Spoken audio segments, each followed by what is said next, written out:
Assalamualaikum warahmatullahi wabarakatuh. Apa kabar anak-anakku? Semoga sehat semua ya. Pada pertemuan kali ini, kita akan melanjutkan materi peluang usaha. Pada pertemuan sebelumnya, kita sudah mempelajari analisis peluang usaha dan persiapan peluang usaha. Langsung saja, kita akan mempelajari tujuan analisis peluang usaha. Secara umum, tujuan analisis peluang usaha adalah untuk mengetahui apakah usaha tersebut layak dikerjakan atau tidak. Oleh sebab itu, seorang wirausahawan harus cermat, yakin, dan berani. Lalu tujuannya apa? Yang pertama, untuk menemukan peluang usaha. Yang kedua, untuk menemukan potensi usaha. Yang ketiga, untuk mengetahui besarnya potensi usaha yang tersedia. Yang terakhir, untuk mengetahui berapa lama usahanya akan bertahan. Lalu, keberhasilan dan kegagalan wirausaha. Seorang wirausaha senantiasa dihadapkan dalam dua kemungkinan, yakni berhasil atau gagal dalam menjalankan usahanya. Ada beberapa faktor yang bisa menyebabkan keberhasilan maupun kegagalan dalam usaha. Kita bahas dulu. Yang pertama, ada faktor manusia. Faktor manusia itu dipengaruhi oleh kepribadian. Kepribadian atau karakter seseorang sangat menunjang keberhasilannya. Karakter bisa bawaan dari lahir, namun juga bisa dilatih secara terus-menerus atau pembentukan dari lingkungan sekitarnya. Faktor manusia berikutnya adalah ilmu pengetahuan. Ilmu pengetahuan itu membantu kita dalam menghadapi berbagai persoalan. Dalam mengelola usaha, seorang wirausaha dihadapkan dengan berbagai macam kondisi. Lalu, faktor manusia berikutnya adalah pengalaman yang dimilikinya. Seperti kata pepatah, pengalaman adalah guru terbaik. Kita bisa belajar dari pengalaman diri sendiri maupun pengalaman orang lain. Pengalaman orang lain bisa kita amati secara langsung, bisa berupa kisah inspiratif, bisa kita dapatkan melalui buku maupun media elektronik seperti televisi atau internet. Lalu ada faktor keuangan. Faktor keuangan merupakan salah satu pendukung berhasilnya dalam usaha. Tanpa adanya modal atau uang, usaha tidak mungkin bisa berjalan. Modal tersebut digunakan untuk membiayai pengeluaran, seperti pembelian bahan baku, peralatan, perlengkapan, lalu ada gaji karyawan, dan lain sebagainya.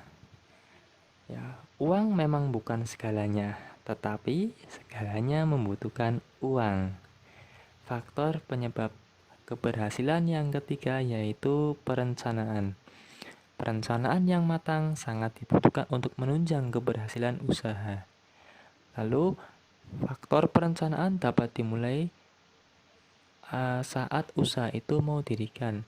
Misalnya, produk apa yang mau dibuat, berapa modal yang dibutuhkan, siapa calon konsumen sasarannya, di mana tempat usahanya.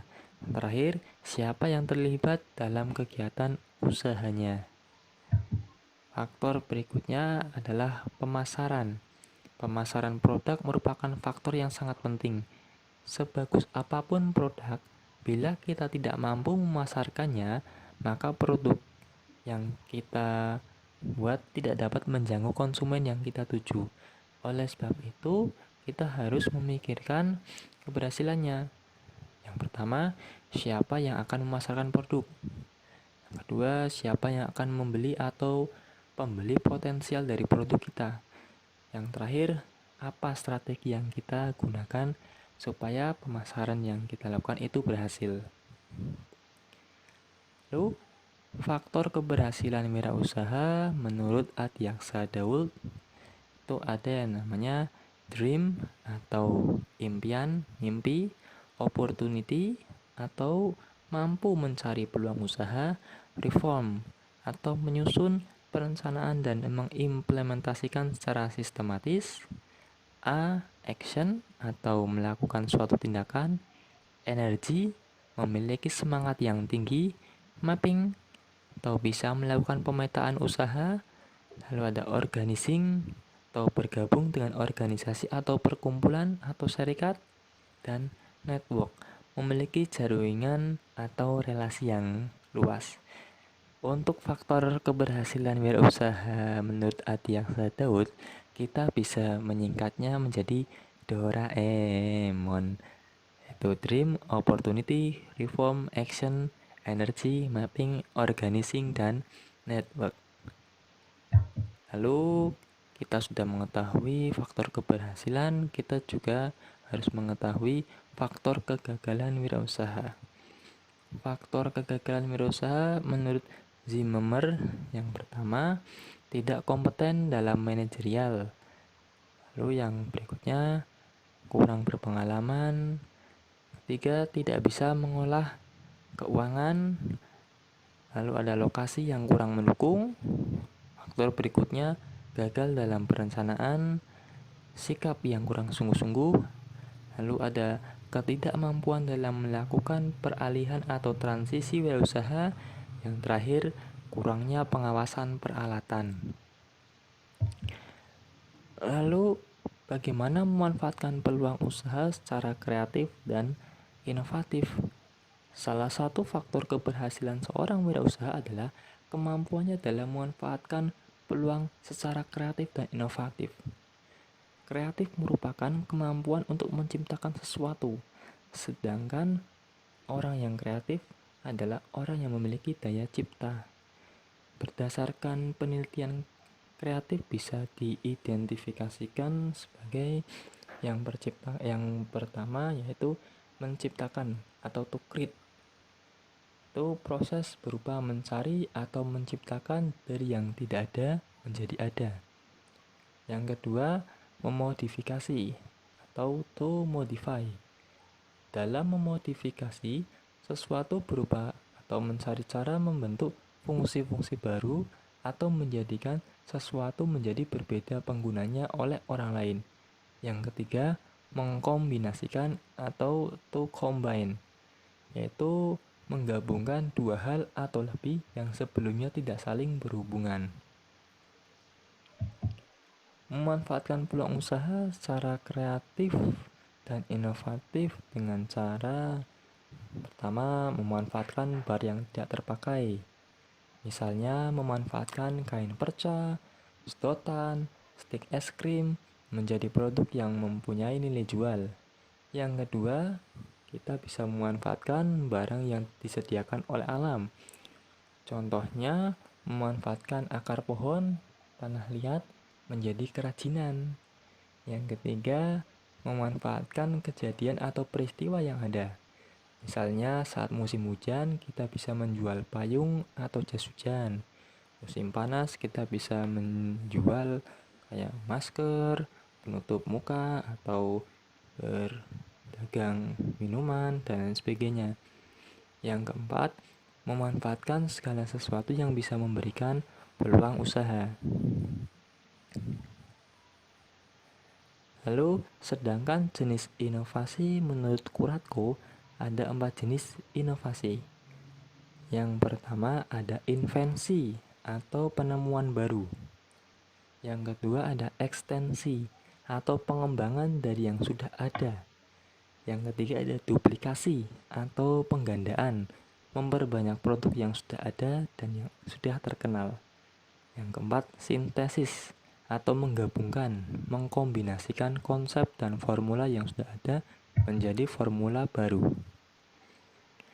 Lalu sumber peluang usaha atau diawali dengan adanya ide atau inspirasi yang bersumber pada faktor internal dan faktor eksternal. Faktor internal itu faktornya dari dalam. Contohnya pengetahuan yang dimiliki, pengalaman dari individu itu sendiri, pengalaman dari orang lain, atau institusi atau pemikiran yang muncul dari diri sendiri. Lalu yang kedua, ada faktor eksternal. Faktor eksternal bisa berupa masalah yang dihadapi dan belum terpecahkan. Yang kedua, kesulitan yang dihadapi sehari-hari. Yang ketiga, kebutuhan yang belum terpenuhi. Dan yang terakhir, pemikiran yang besar untuk menciptakan sesuatu yang baru. Lalu, cara pemanfaatan peluang atau pendekatan analisis peluang usaha. Yang pertama adalah analisis SWOT atau singkatannya SWOT. Ya, SWOT ini kependekan dari beberapa kata dalam bahasa Inggris. Ada strength and weakness atau faktor internal, dan opportunity and threat, dan yaitu faktor eksternal. Jadi ada 2 faktor di sini. 4 faktor SWOT itu 2 masuk pada internal, 2 masuk pada eksternal. Nah, apa sih SWOT itu? Yang pertama strength, yaitu kekuatan atau kelebihan yang dimiliki perusahaan yang dapat digunakan untuk mendorong usaha. Misalnya memiliki produk yang berkualitas dan sudah dikenal di masyarakat. Lalu memiliki tenaga kerja atau SDM yang kompeten dan loyal. Analisis yang kedua adalah weakness atau kelemahan. Kelemahan yang dimaksud adalah kelemahan yang dimiliki perusahaan bila tidak segera diatasi, maka akan menghambat kinerja dari usaha tersebut. Contohnya karyawan yang kurang berpengalaman. Bagaimana cara mengatasinya? Itu bisa kita training ulang. Lalu ada opportunity atau peluang atau kesempatan untuk mengembangkan usaha. Terakhir ada threat atau ancaman, gangguan atau hambatan. Analisis berikutnya ada analisis 5W1H. Itu merupakan pendekan dari 6 kata: what, where, when, why, who, how. Saya yakin kalian juga sudah paham apa arti dari ke-6 kata tersebut. What, produknya apa? Where, di mana lokasinya? When, kapan akan memulai? Why, mengapa memilih produk ini? Who, siapa saja yang terlibat di dalamnya? Dan how, bagaimana menjalankan usaha ini. Lalu ada studi kelayakan usaha. Studi kelayakan usaha adalah menganalisis faktor-faktor bisnis dalam menentukan rencana bisnis tersebut untuk segera dilakukan, tidak dilaksanakan ataupun ditunda, dan untuk menilai kelayakan dalam pengembangan suatu usaha. Manfaat studi kelayakan bisnis antara lain digunakan untuk merintis usaha baru, mengembangkan usaha yang sudah ada, dan memilih jenis usaha atau investasi yang paling menguntungkan. Lalu bagaimana tahapan studi kelayakan usaha dapat dilakukan dengan cara yang pertama, tahap penemuan ide. Suatu produk yang akan dibuat haruslah berpotensi untuk laku dijual dan menguntungkan. Yang kedua, tahap penelitian usaha. Dimulai dengan mengumpulkan data, mengolah data, menganalisis, dan menyimpulkan. Lalu ada tahap evaluasi atau mengevaluasi usulan proyek yang akan didirikan. Ada tahap pengurutan usulan layak, ada tahap perencanaan pelaksanaan, dan tahap pelaksanaan untuk mempersiapkan semua persiapan selesai.